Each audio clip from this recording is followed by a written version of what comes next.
지진 때문에 흔들리는 현상들을 좀 봤습니다. 지난 며칠 동안 대한민국이 흔들렸습니다. 강도 6이 안 되는 그런 지진인데 특히 경주가 많이 흔들렸고 또 집도 이렇게 담들도 무너진 것을 우리가 보게 됩니다. 온 나라가 지금 흔들리고 있고 또 사람들의 마음까지 두려움 때문에 갈피를 잡지 못하고 흔들리고 있습니다. 정부의 그 마땅한 대책이 없음을 알고 국민들은 저마다 일본이 어떻게 지진을 대처하나 일본에서 나온 매뉴얼들을 찾아서 불안하지만 나름대로 지진에 대비하고 있는 것 같습니다. 학자들에 의하면 지질학자들에 의하면 앞으로 8 이상의 지진이 올 수 있다고 그 활성 단층의 여러 연구의 흔적들을 통해서 예상하기도 합니다. 며칠 전에 특집으로 방송을 했는데 제가 그것을 보고 이 대한민국 땅에 어느 곳도 안전하다고 말할 수 있는 것이 없겠구나 그런 생각을 하게 됩니다. 이 지진은 가깝고도 먼 나라 일본의 이야기인 줄 알았는데 지금 지진은 우리의 문제가 된 것입니다. 저도 작년 봄에 인도에 갔을 때 이 지진을 경험했습니다. 20층 제가 묵었던 숙소가 20층 고층 아파트인데 그때 이 고층 아파트가 흔들리더라고요. 흔들리면서 식탁 위에 있던 그 반찬 뚜껑들이 떨어지고 시계도 떨어지고 하는 것을 제가 경험을 했습니다. 이 생각보다 굉장히 충격적입니다. 그것 때문에 잠이 안 오더라고요. 그리고 빨리 한국으로 돌아가고 싶더라고요. 내가 여기 왜 왔나 싶고 엘리베이터를 타는 그 잠깐 시간도 힘들고 잠을 못 잤어요. 밤에 자려고 이렇게 눈을 감으면 눈은 감았는데 눈이 떠진 것 같은 현상. 이 잠이 안 오는 거예요. 혹시 또 이거 흔들리진 않을까.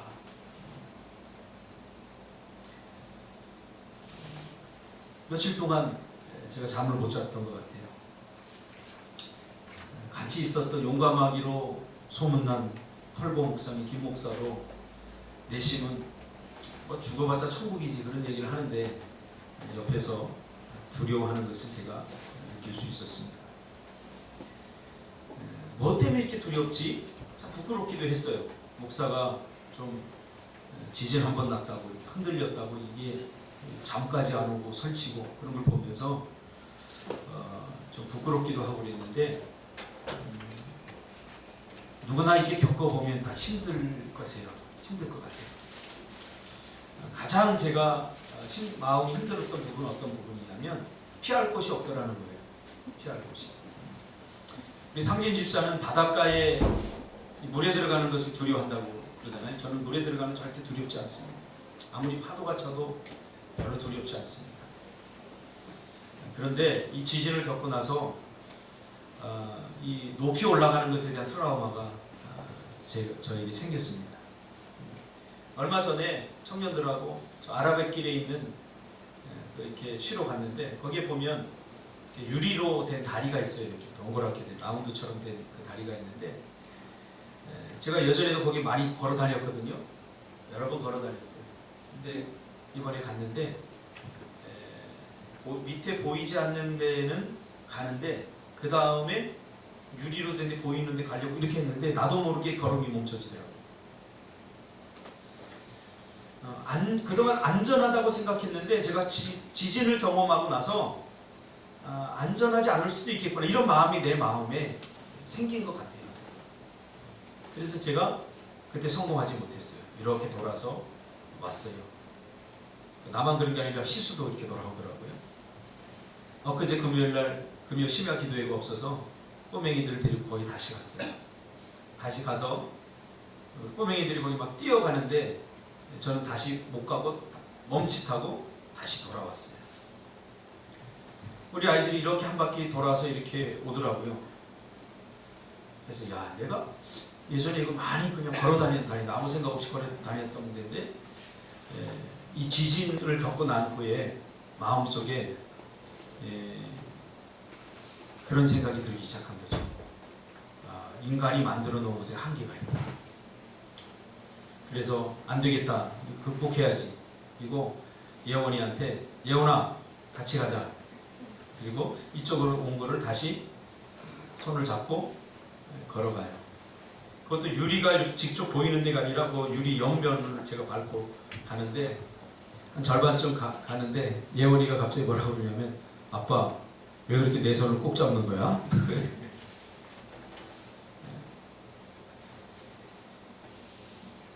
그걸 통해서 저는 이 지진이 우리가 생각하는 것보다 지진을 겪은 사람들의 트라우마는 훨씬 깊을 수도 있겠구나 그런 생각을 해봅니다. 밥을 먹으면서 아이들에게 그렇게 얘기했어요. 학교에서 지진이 났을 때 어떻게 하라고 교육을 받았냐? 그러니까 아이들이 무심하게 책상 밑에 숨으면 된대. 책상 밑에 숨으면 된대. 과연 책상 밑에 숨는 것이 피난처가 될까요? 그것은 안전할까요? 국민들이 정부를 불신하고 지진 대책이 지지부진하다고 정부를 향해서 비난하는 것은 사실 한마디를 듣고 싶어서입니다. 지진으로 인해서 불안해진 마음.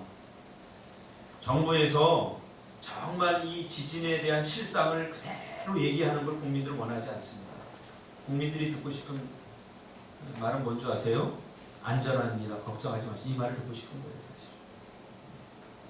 사실 이제 활성 단층이 밑에 뭐 수백 군데가 있고 이제 언제 지진이 일어날지 모른다. 그러면 어떻게 되겠습니까? 사람이 더 불안하지 않겠습니까? 어디에 숨는다는 거예요, 도대체. 제가 인도에 가서 그 꼭대기 올라가서 아파트가 흔들리는데 이게 공포였던 거예요. 뭐 잡을 것도 없고 그냥 그대로 흔들리고 있는 거예요. 몸이 막 흔들려요. 그게 저에게는 가장 큰 공포였어요. 숨을 곳이 없더라는 거죠. 피할 곳이 없더라는 거죠. 지진이 피한다고 피해지는 것도 아니고 땅이 갈라지고 건물이 무너지는데 우리가 피할 곳이 어디가 있겠습니까? 하는 생각이 듭니다. 오늘 본문은 바로 피할 곳, 피난처에 대한 이야기입니다. 인생은 어쩌면 여기저기서 예상 없이 흔들리는 지진과 같이 살다 보면 많은 문제와 흔들리는 그러한 위기에 직면하게 됩니다. 하나님은 분명 성경 여러 곳에서 하나님은 우리의 피난처시요 우리가 피해도 되는 가장 안전한 분이라고 말하고 있습니다. 우리가 살아가다가 우리 인생이 흔들리고 우리의 마음이 흔들리고 그럴 때 하나님께 피하라고 하나님은 이야기하면서 나는 가장 안전한 피난처다 라고 이야기합니다. 뭐 제가 피난처라고 묘사된 그 단어로 묘사된 하나님에 대해 찾아보니까 적어도 100군데 이상 특히 시편에서 하나님은 피난처다 라고 이야기를 하더라고요. 오늘 몇 군데만 찾아보면 시편 91편 4절에 그가 너를 그의 기초로 덮으시리니 내가 그의 날개 아래에 피하리로다. 신명기에도 출애굽을 해상하면서 32장 11절과 12절에 독수리가 그의 날개를 펴서 새끼를 받은 것 같이 여호와 하나님께서 홀로 보호하시고 인도하셨다 라고 말합니다. 하나님이 피난처라는 것은 분명한 사실이고 우리 모두가 다 아는 사실입니다. 그런데 문제는 무엇입니까? 그 피난처를 신뢰하지 못한다는 것입니다. 피난처는 가장 안전한 것이고 그래서 가장 평안한 곳이고 보호를 받아야 되는 것이 바로 피난처입니다. 그래서 사람들은 여호와의 날개 아래 숨기를 원합니다. 그런데 우리가 이런 생각이 들죠. 여호와의 날개 아래가 과연 우리가 피해도 될 만한 피난처인가? 왜 이런 생각을 합니까? 우리는 종종 하나님이 우리 인생의 피난처라고 말을 하지만 마음 한구석에는 과연 안전한가? 과연 믿을 만한가? 라는 생각을 떨칠 수가 없기 때문이죠. 왜냐하면 피난처라고 생각했던 곳이 흔들렸기 때문입니다. 여호와의 날개인 베들레헴이 그 극심한 가뭄과 흉년으로 흔들리니까 사람들이 야, 여기도 안전하지 않네? 라고 생각하게 된 것이죠. 여호와의 날개 아래인 베들레헴에서 사람들이 굶주림에 죽어가는 것은 생각보다 심각한 것이죠. 그것이 어디입니까? 여호와의 날개 아래 아닙니까? 피난처가 아닌 곳에서 죽어가는 것은 괜찮습니다. 왜냐하면 피난처로 가면 되니까요. 그러나 피난처에서 이런 일이 일어나면 감당할 수 없게 되는 거죠. 우리 하나님의 백성들이 가장 안전하다고 생각하는 것, 베들레헴, 여호와의 날개 아래, 그것이 극심한 가뭄으로 흔들리고 있다는 거죠. 여러분, 기도 안 하는 사람들은 두려움이 없어요. 왜냐하면 기도하면 되니까 라고 하는 희망이 있기 때문이죠. 그러나 기도를 열심히 하는 사람이 기도 응답이 되지 않을 때 이것처럼 힘든 것이 없습니다. 신앙생활 그저 적당히 하는 사람들은 이런 딜레마에 빠지지 않습니다. 왜냐하면 내가 신앙생활 제대로 안 해서 그래, 이제 내가 신앙생활 제대로 하고 예배도 잘 드리면 돼 하는 희망이 있기 때문이죠. 그러나 예배 생활 잘하고 기도 생활 잘하고 헌신하고 봉사하고 열심히 살았음에도 불구하고, 열심히 믿음으로 살았음에도 불구하고 우리 인생의 피난처들이 흔들리게 될 때 우리는 감당할 수 없는 거죠. 많은 사람들이 하나님이 피난처임을 알고 여호와의 날개 아래가 가장 안전하다고 생각하면서도 정작 그것에 피하지 않는 이유를 저는 잘 압니다. 많은 사람들이 기도해야 되는 것 알면서도 문제가 있는데도, 문제가 심각한데도 불구하고 기도에 목숨을 걸지 않고 기도하지 않는 이유를 저는 잘 압니다. 왜냐하면 마음 한구석에 피난처가 흔들려 우리의 마음을 두렵게 하기 때문입니다. 과연 기도하면 해결될까? 과연 믿으면 해결될까? 영적 지진을 한번 경험하고 나면요, 이게 회복되기가 쉽지 않아요. 제가 그런 다리를 건너가는데 그 앞에서 그렇게 두려워 떨 줄 저는 상상도 못했어요. 불과 그 봄에 제가 자일 드롭인가요? 뭔가 그 뭐죠? 산에서 이렇게 타고 내려가는 거. 노예에서 그것도 했어요. 뭐죠? 짚라인 맞죠? 할렐루야. 무슨 기억도 가물고. 짚라인을 타고 정선에 가서 그 무섭다는 짚라인을 타고 거기 가면 더 무서워요. 밑에를 보면은 그 밑에 유리인데 막 흔들려요. 거기도 가서 막 내가 사모님들 막 이렇게 흔들어서 놀려주고 그랬던 사람이에요. 그런데 정작 이 인도 가서 내가 그걸 한번 겪고 나니까 이 마음에 뭔가 트라우마가 남아있다는 거죠. 안전하다고 생각하는 그것이 안전하지 못하다라고 하는 마음에서 오는 트라우마. 두려움은 믿음의 반대말입니다. 믿음의 반대말은 불신이 아닙니다. 우리 마음에 두려움이 생기기 시작하면 하나님이 어떤 약속과 어떤 말씀을 해도 우리는 거기에 퀘스천 마크를 붙이고 의심하게 되어 있습니다. 사실 이 엘리멜렉 가족도 극심한 가뭄에 굶어 죽어가는 사람들을 보면서 이 피난처에서 가장 안전한 베들레헴, 하나님의 보호를 받는 날개 아래에서 이런 일이 일어나는 것에 대해서 어쩌면 굉장히 당황했던 것 같습니다. 그래서 이것이 피난처가 아니구나. 그는 피난처에서 전쟁의 분위기를 느낀 거죠. 싹 보니까 모압이 피난처 같아요. 모압에는 굶어 죽는 사람도 없고 가문도 없어요. 그래서 피난처처럼 보이는, 가장 안전하게 보이는 모압으로 떠났던 거죠.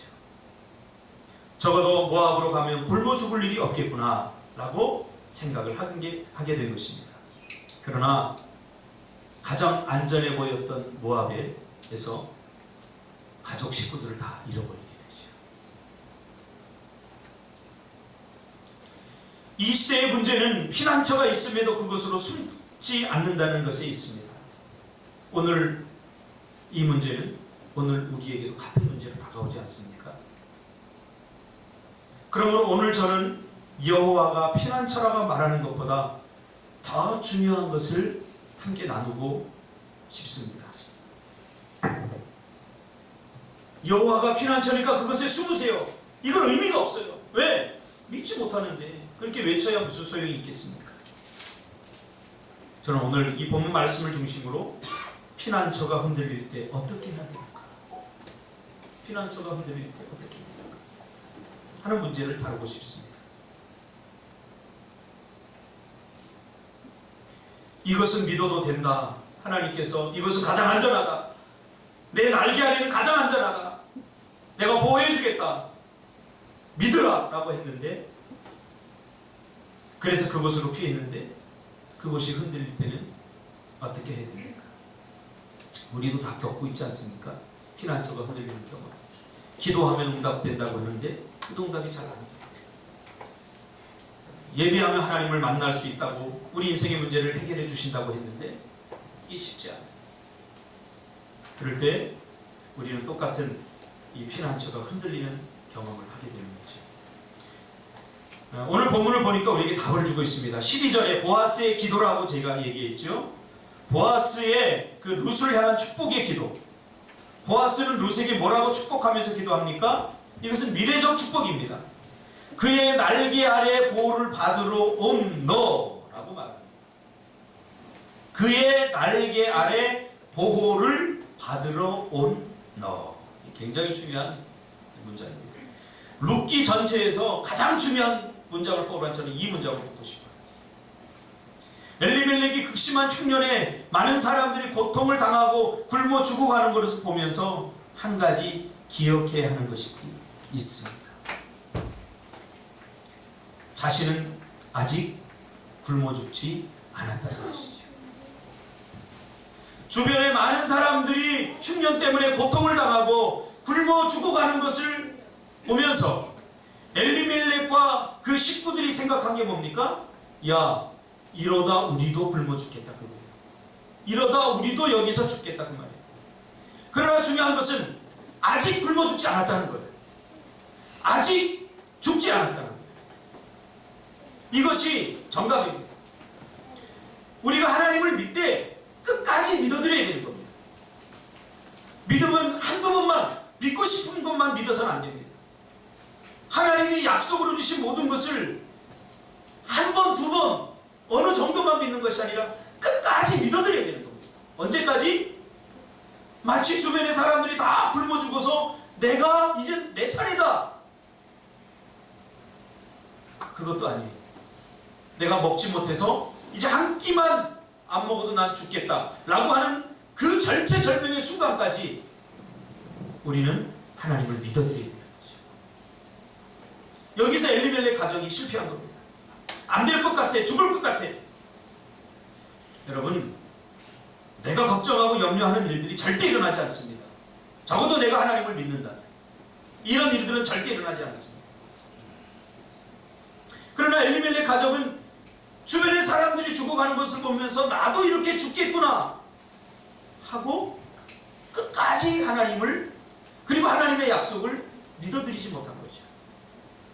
마라톤 선수들은 처음 30km까지는 자기가 훈련받은 대로 제정신으로 뛴다고 합니다. 그때는 의식도 있고 그렇다고 합니다. 그러나 30km가 지나가면서 심장이 터질 것 같고 그 고통을 견딜 수 없다고 합니다. 그때는 제정신이 아니라 그동안 훈련으로 익힌 그런 습관으로 뛴다고 합니다. 자기도 모르고. 근데 그것이 어떻게 가능하냐? 그 훈련이 인간의 두려움을 극복하게 한다는 거예요. 뭐냐면 30km 정도 이렇게 넘어가면서 사람이 뛰면 마치 심장이 터질 것 같아서 내가 여기서 죽는구나 하는 두려움이 갑자기 든다는 거예요. 그래서 더 뛰다가는 내가 이제는 숨이 멎겠다. 내가 끝난다 여기서 하는 두려움이 엄습해 오면 그 다음부터는 다리가 안 나가고 그 자리에 본능적으로 살고 싶어서 멈춘다는 거예요. 주저앉는다. 그러나 훈련을 해본 사람은 그렇게 뛰어도 죽지 않는다는 것을 알고 있는 거죠. 고통스러울 뿐이지 나는 이미 훈련을 통해서 31km, 32km, 33km도 뛰어봤어. 그것이 33km도 가고 34km도 가게 하는 거죠.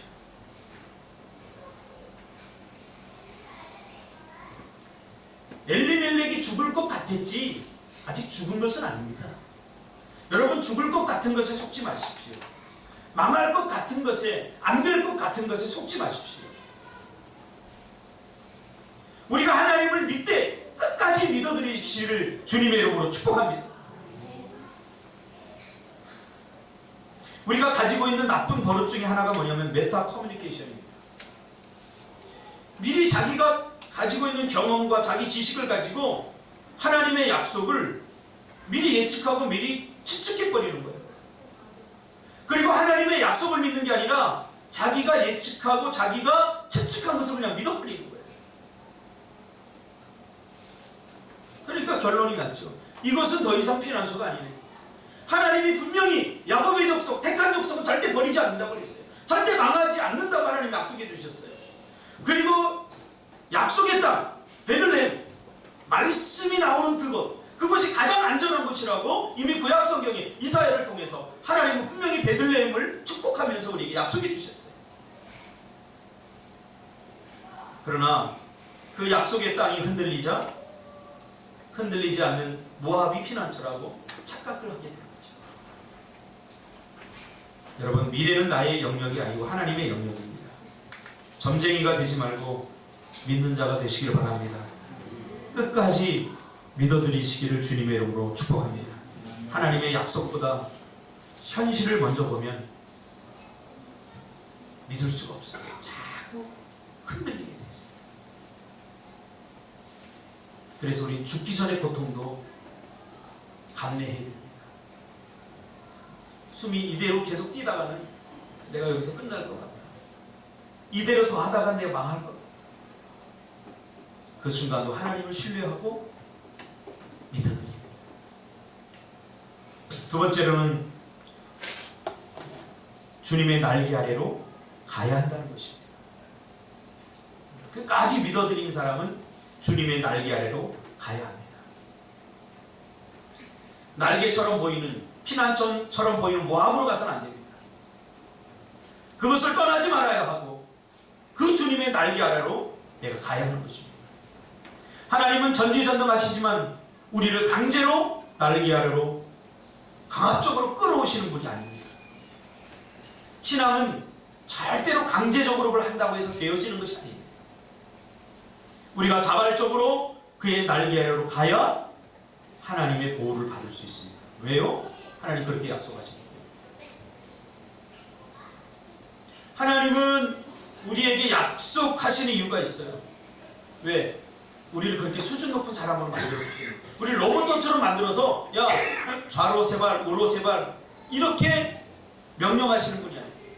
하나님은 우리에게 인격을 주시고 지식을 주시고 하나님의 형상을 담아서 모든 것을 알고 모든 것을 계획하고 모든 것을 할 수 있도록 만드셨어요.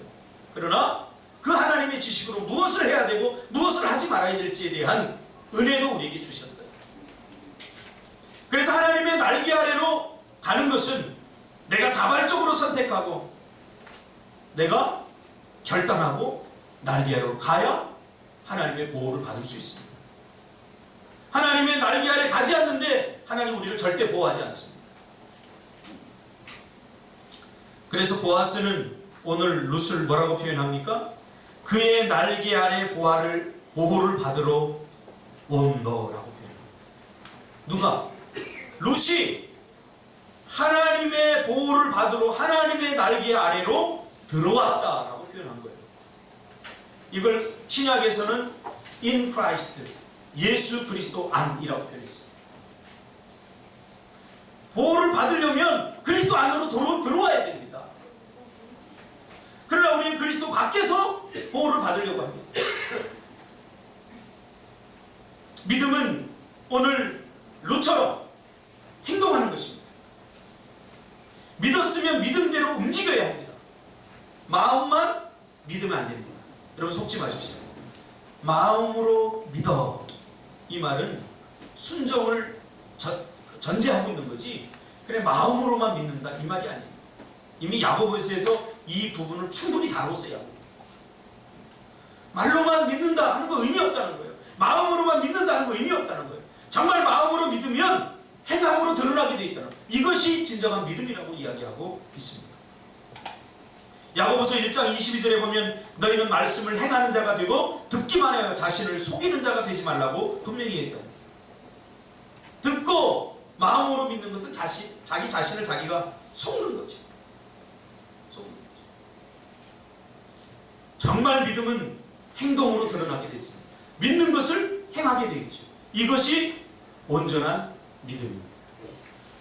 그러므로 믿음은 행하는 것이라고 야고보서는 강조하고 있죠. 영혼 없는 몸이 죽은 것 같이 행함이 없는 믿음은 죽은 것이라고 말합니다.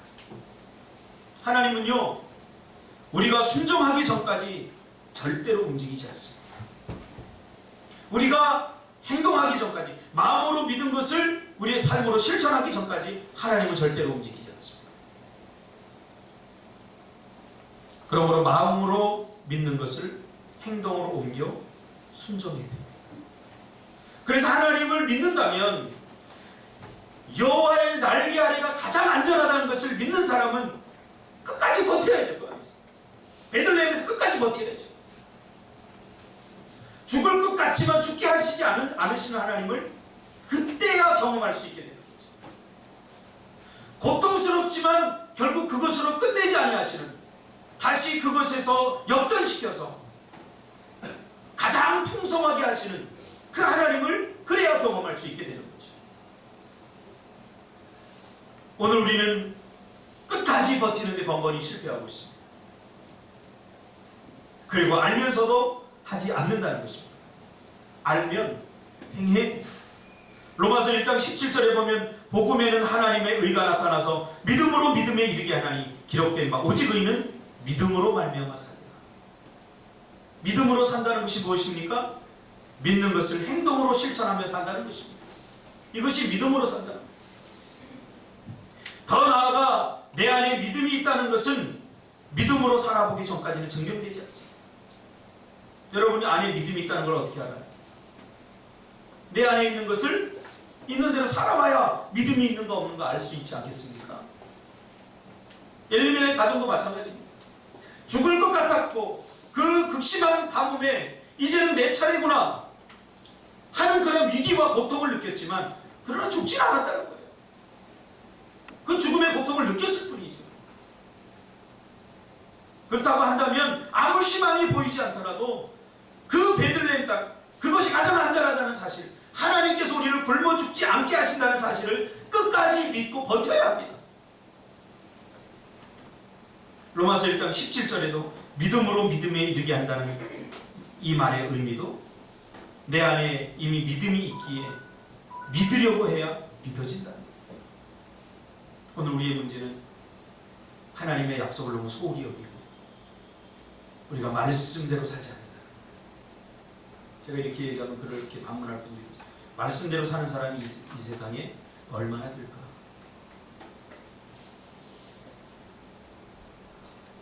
많이 있습니다. 제가 어제 이찬수 목사님의 설교를 듣다가 갑자기 오카림 목사님 설교가 듣고 싶었어요. 그래서 오카림 목사님 설교 이렇게 듣는데 2011년도 2월 3일에 이 오카림 목사님이 한 설교, 원로 목사일 때 한 설교를 듣고 제가 은혜를 많이 받았어요.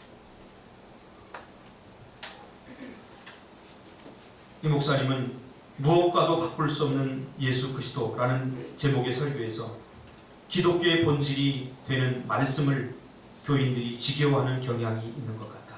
이렇게 이야기합니다. 기독교의 본질, 믿음의 본질은 하나님의 말씀입니다. 말씀대로 사는 것입니다. 그런데 현대 교인들은 이 하나님의 말씀을 지겨워한다는 거예요. 왜 지겨울까요? 말씀대로 되지 않으니까. 왜 말씀대로 되지 않는 걸까요? 왜 말씀이 이루어지는 걸 보지 못할까요? 순종하지 않기 때문에. 말씀대로 살아보지 않기 때문에 말씀이 이루어지는 것을 보지 못하는 거예요. 그러니까 늘 마음속에 이렇게 살아야 되는 것 아는데 그렇게 살지 못한다고 늘 하나님 앞에 이야기를 하지만 이것보다 더 큰 불신이 어디 있습니까? 죽기까지 살아야죠. 죽기까지. 충성하라고 그러잖아요. 죽기까지. 망할 것 같았지 망했진 않았잖아요. 죽을 것 같았지 죽진 않았잖아요. 끝까지 믿어드리는 것, 이것이 오늘 우리에게 가장 필요한 일입니다. 아멘. 그러면서 옥가는 목사님 눈물 흘리면서 그 설교를 하는데 제가 많이 울었어요. 요즘 한국 교회는 단 것만 좋아하는 어린아이처럼 기분 좋은 말만 들으려고 한다. 저희 아이들이 치과를 갔다 오고 나서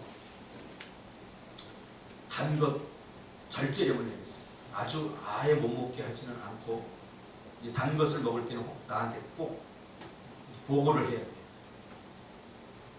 그러니까 요즘은 이제 치과 갈 일이 없어요. 단 것 제가 잘 안 먹이거든요. 애들이 단 것을 얼마나 좋아하는지 몰라요. 이 단 거를 먹으면서 우리 예원이는 행복해 그래. 지금 그 고모부가 미국의 뭐 장로 합창단 공연 갔다 오다가 초콜릿을 또 이만큼 사갖고 왔는데 이것도 처치고 올라. 이걸 또 분명히 애들이 먹을 텐데 제가 보고하고 먹으라. 먹을 때는 꼭 보고하라고 먹으라고 그랬는데 우리 애담이는 양심적에서 꼭 보고를 하는데 우리 예원이는 엄마 닮아서 잘 보고를 안 해요. 몰래 먹어요. 너 먹었지? 그러니까 하나밖에 안 먹었어. 그래. 그것도 먹은 거잖아요. 하나밖에 안 먹은 게 못 먹은 거예요. 이게 우리입니다.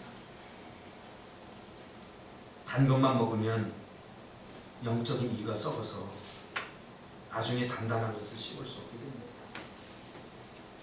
이가 다 썩었어.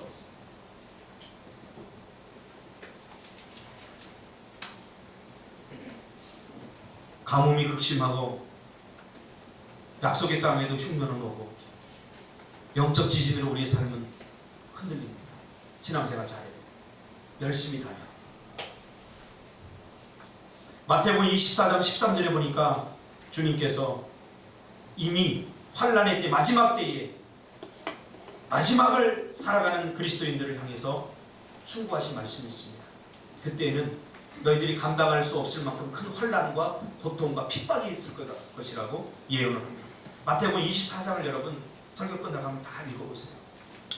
이것을 읽으면 예수 믿고 싶은 마음이 별로 생기지 않아요. 얼마나 큰 환난과 고통이 있을 것이라고, 그 고통의 현장에 우리가 있을 것이라고 예수님을 경고를 합니다.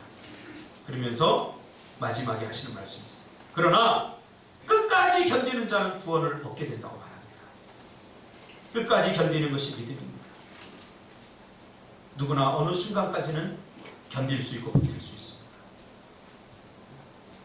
어떤 분이 교회 등록하시면서 제 손을 잡으며 눈물 흘리면서 목사님 이제 꿈틀교회가 마지막입니다. 이 교회에 뼈를 묻겠습니다.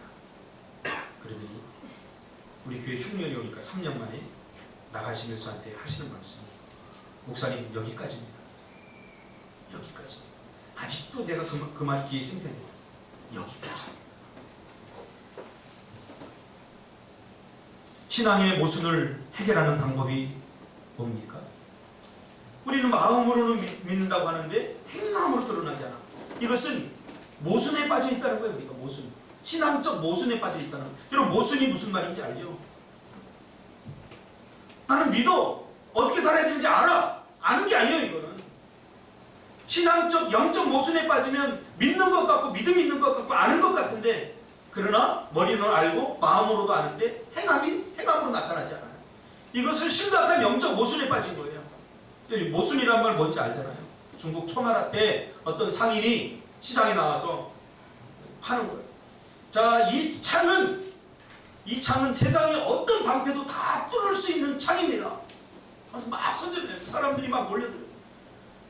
또 한 번에 또 이 방패를 딱 뜯더니 이 방패로 말아줄 것 같으면 세상의 어떤 창도 다 뚫리지 않는 강력한 방패입니다. 하고 막 이걸 파는 거예요. 그래서 창모 방패수, 그래서 모순이라는 거예요. 아니 그러면 이 창은 세상의 모든 방패를 다 뚫을 수 있고 이 방패는 세상의 모든 창을 다 막을 수 있단 말이야. 어떻게 증명이 됩니까? 한번 찔러보면 돼요. 찔러봐서 뚫리면 이게 가짜고 찔러봐서 이게 막으면 이게 맞는 거예요. 왜? 2차원 세상의 모든 것을 다 뚫을 수 있게. 오늘날 한국교회에 이 심각한 영적 모순에다 빠져 있어요. 믿음이 아닌 것을 믿음인 것처럼 착각하고. 여러분 너무 어렵게 살지 마세요. 하나님의 날개, 그 날개가 가장 안전한 피난처라고 믿으면 그 날개 아래로 들어가야 돼요. 기도하면 응답된다는 것을 믿는 사람은 기도하면 되죠. 언제까지? 응답될 때까지, 끝까지.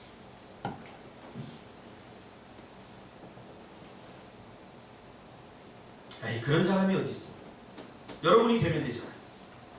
우리 꿈틀교회가 그런 일을 하면 되잖아요. 아, 그런 사람이 어디 있냐고, 세상에? 하나님의 말씀대로 다 사는 사람이 어디 있냐고? 나도 못 살아요. 신앙은 자세와 태도가 중요합니다.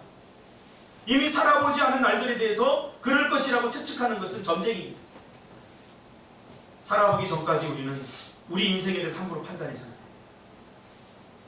저는 우리 중에서 대한민국의 가장 큰 부자가 나올 줄 믿습니다. 여러분이 이 믿음이 있다. 자꾸 사례를 찾지 말고 여러분들이 주인공이 되시기를 주님의 이름으로 축복합니다. 어제 우리 청년들이 나누었어요. 어제 굉장히 유익하더라고요. 새벽 기도회 때 한 말씀을 가지고 이렇게 다시 나누는데 두 가지 때문에 좋았어요. 첫 번째는 내 말씀을 무시하지 않고 쟤네들이 잘 나누는구나. 둘째는 그 나눔에 굉장히 깊이가 있었어요. 근데 어제 휴업 간사가 하는 이야기를 듣고 휴업 간사가 이제 꿈과 비전에 대해서 이렇게 거절감에 대해서 이야기를 하면서 자기는 하나님 앞에 거절감 같은 걸 좀 느꼈다. 무엇 때문에? 꿈 때문에. 그러면서 첫 번째 자기의 꿈은 농구 선수가 되는 거예요. 할렐루야. 그런데 내가 엊그제인가 새벽 예배 마치고 연구하는 거 보니까 진짜 잘하더라고요. 그냥 뭐 이렇게 동네 수준이 아니라 농구 이게 굉장히 배운 것 같아요. 슛을 한 10번 던지면 거의 10번 다 들어가더라고요. 잘하더라고요. 보통 키 작은 사람은 농구 안 하거든요. 저 같은 사람은 괜히 열등감 때문에 하다가 키 큰 놈들이 막 요러면은 기분 나빠서 안 하거든요. 근데 잘 하더라고요. 근데 농구 대회 3대3 길거리 농구 대회 한번 참여했다가 이 길은 내 길이 아니구나. 그리고 포기했다는 거예요. 그 두 번째 꿈이 생겼는데 그게 뭐냐 하면 교사가 되는 거예요. 사회 선생님이 너무 좋아서 그 선생님 저 같은 교사가 되고 싶었어요. 그래서 학교 다니면서 칠판에다 글씨 쓰는 연습도 하고 막 분필로 쓰고 이런 걸 되게 좋아했대요. 근데 결국은 뭐 성적이 안 됐는지 뭐가 안 됐는지 아무튼 교대를 가지 못해서 교사가 못 됐다는 거예요. 그래 자기의 꿈을 받아주지 않는 하나님에 대해 거절감을 느꼈다는 거예요.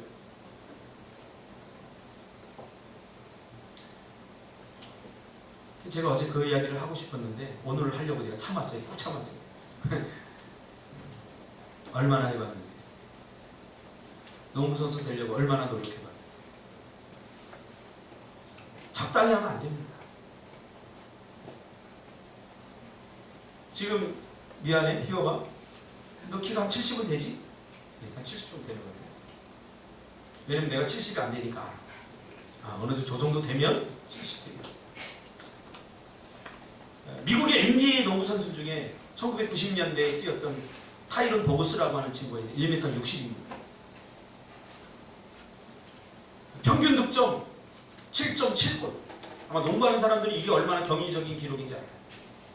도움 평균 7.6개, 스틸 1.5개, 전미 대학 MVP, NBA 역대 14위에 해당하는 선수입니다. 1m 60의 보거스. 타이런 보거스. 키 때문에 안 되는 게 아니에요. 끝까지 안 하니까 안 되는 거죠. 왜 안 됩니까? 포기하니까 안 되는 거죠. 행동으로 옮기지 않으니까 안 되는 거죠. 못하는 것이 아니라 안 하는 것입니다. 노예 목사님들이 만날 때마다 저에게 왜 그렇게 힘들게 목회해? 목사님들도 다 해봤기 때문에 이 청년 목회라는 것이 얼마나 힘든지 해봤기 때문에 저에게 갈 때마다 손을 잡고 격려해 줍니다. 여러분, 어른들은 정이라도 있고 어른들은 말이라도 통하고 공감도 해주고, 그런데 청년들은 굉장히 이기적이고 남 탓만 하고 제가 제일 잘난 줄 아는 애예요. 교만이 하늘을 찌르는 거예요. 제 이후에 누가 없어요. 마음에 들지 않으면 어른들처럼 참는 법도 없어요. 그대로 다 드러나요. 저 청년 사역하면서 성질 정말 많이 죽었습니다. 안타까운 거죠. 왜 그렇게 고생해? 어른 사역으로 전환해? 이런 이야기를 자주 합니다. 그때마다 제가 그 목사님들에게 하는 이야기가 있어요. 목사님, 사명이니까 하죠. 그렇습니다. 하나님이 나만을 통해서 받고 싶은 목적이 있습니다. 저는 그 목적대로 헌신하고 있을 뿐입니다. 이것이 저에게 어울려요. 저는 이 청년들을 보면, 이 학생들을 보면 심장이 뛰어요. 제가 약 10년 전에 시골에 가서 목회를 해봤습니다. 한 달에 부교육자였는데 10년 전인데 한 달에 사례비만 250 받았어요. 지금도 그렇게 받는 사람 없습니다. 주의 은혜죠. 목사님, 원목사님 사례비를 연봉을 올려주려고 하다 보니까 가만히 보니까 부목사님이 더 열심히 하는 것 같다. 장로님들이 그런 의견이 나와서, 그러면 원목사님만 올려주지 말고 부목사님도 올려주자, 비슷하게. 그래가지고 올려줘가지고 제가 한 달에 한 250 10년 전에 받았어요. 그런데 내가 하는 일이 거의 없었어요. 내 생각, 내 양에 미치지 못하도록 그냥 놀고 뭐 어떻게 깜빡하고 장례 한 건 치르고 그럼 한 달이 지나 사례비 받고 그랬어요. 장로님들이 제가 그 시골교회 갈 때, 나중에 한 이야기지만 원 목사님 은퇴하면 저를 다음 후계 목사를 하려고 이렇게 저를 지명해서 저를 이제 훈련시키려고 저를 나중에 이야기를 들었어요. 근데 제가 가면서 그 느낌을 좀 받았어요.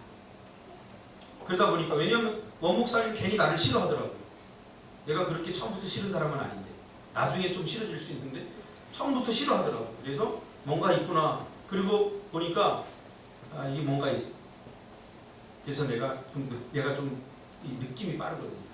그래서 한 달이 지난 후부터 제가 온 교회에 떠들고 다니는데, 뭐라고 떠들고 다니냐면, 저는 이 교회에 오래 있지 않습니다. 저는 이 교회에 오래 있으면 2년, 더 오래 있으면 3년 있다가 떠날 겁니다. 제가 이야기를 하고 다녔어요. 그랬더니 그 다음부터 원 목사님이 저를 웃음으로 대하더라고요. 할렐루야. 저는 있으라고 해도 못 있습니다. 왜냐하면 노인들, 그 나이 많은 사람들을 무시하는 게 아니라 그건 제 사명이 아니기 때문에 그들을 보면 제 가슴은 뛰지 않아요.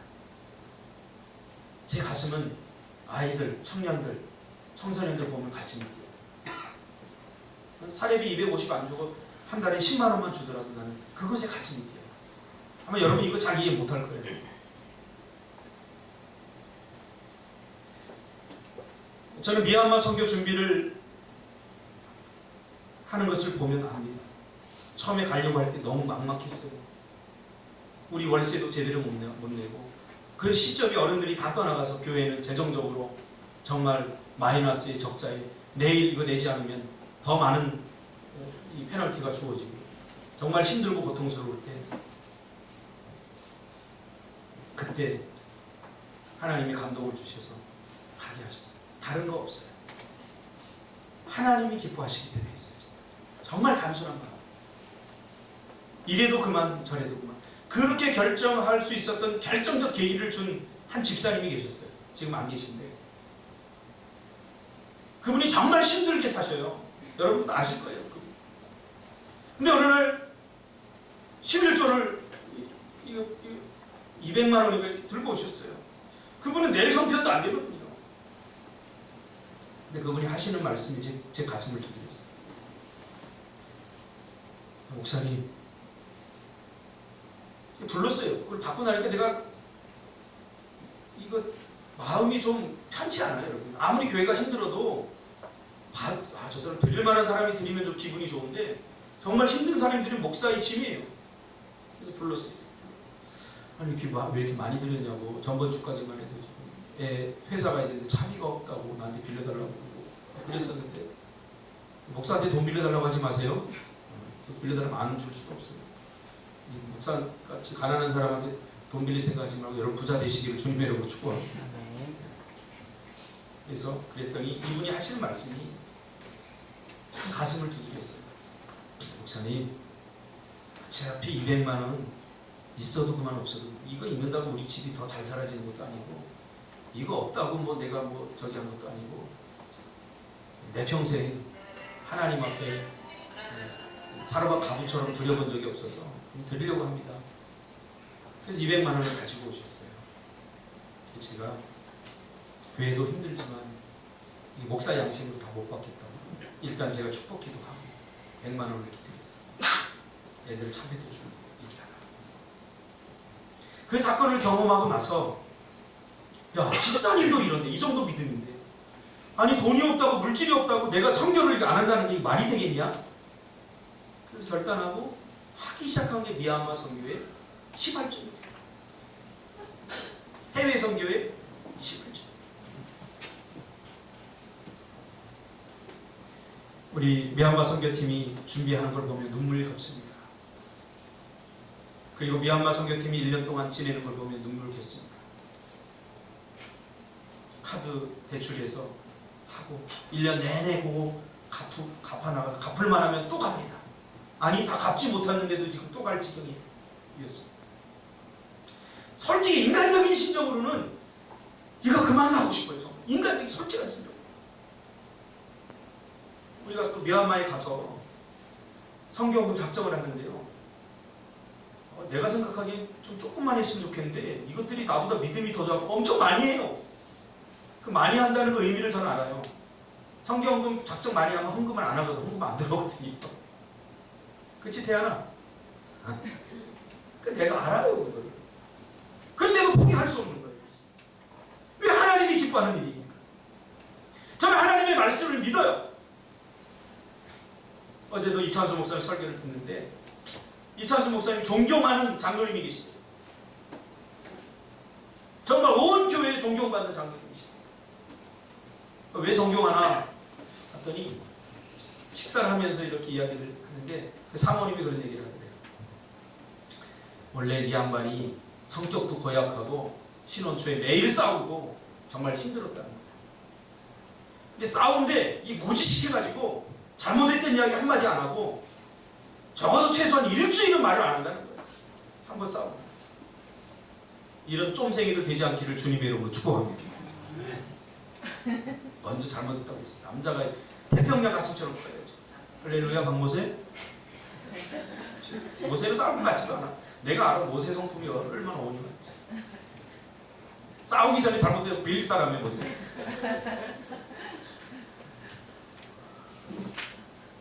근데도 한 번 다 부딪혀가지고 대판 싸웠대요. 그래서 이것도 여자들은요 남자가 말 안 하면 죽는 거예요 그거. 이게 지옥보다 더 큰 고통이에요. 상원아 결혼해서 싸우고 말 안 하면 안 돼? 그럼 내가 입을 그냥 쳐버릴 거야 주먹. 그러면 안 돼. 이거 여자 애간장 다 녹이는 거예요. 그래서 저는 싸우고 나면 먼저 내가 말해요. 먼저 간지럼 대고 막 그래요. 이번에도 큰일 났구나 하고 있는데 적어도 일주일짜리구나 이 장로님 사모님 알았던 거죠. 회사 갔다 딱 오더니 기대도 안 하고 이렇게 있는데 장로님이 싸우시더니 여보 먼저 말을 걸더래요. 그래서 깜짝 놀랐대요. 근데 더 큰 기적이 일어났대요. 아침에 내가 잘못했어.